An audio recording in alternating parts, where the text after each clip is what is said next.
No, it's us with trans stuff. It's so embarrassing. Like, and I remember how embarrassed I was for the Republicans. I'm just that embarrassed now for the left. That I think that is an observation that partly drives my thinking in the book, and actually the thinking of this other book that I'm relying on in one chapter called The Myth of Left and Right, where they just point out like so many of these positions that you would have thought are characteristic of the left or the right, they just shift 10 years later.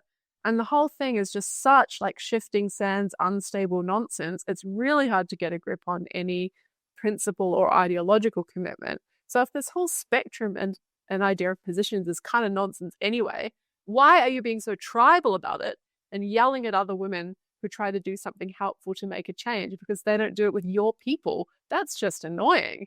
So yeah, that was a rant more than a. No, it was good. You got me.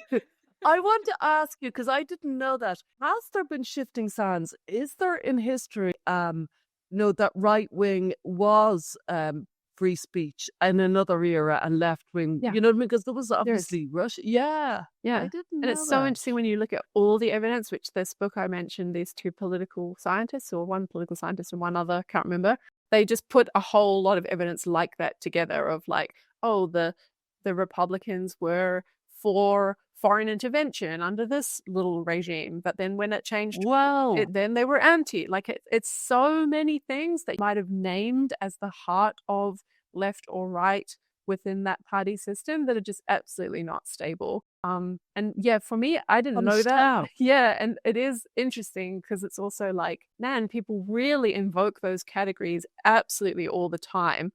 And then it's like sort of almost hard to know what to do with this newfound skepticism, because do you just go around being like a nihilist about everyone's ordinary language, or do you try to find a way to make sense of what they're saying? And how dare they?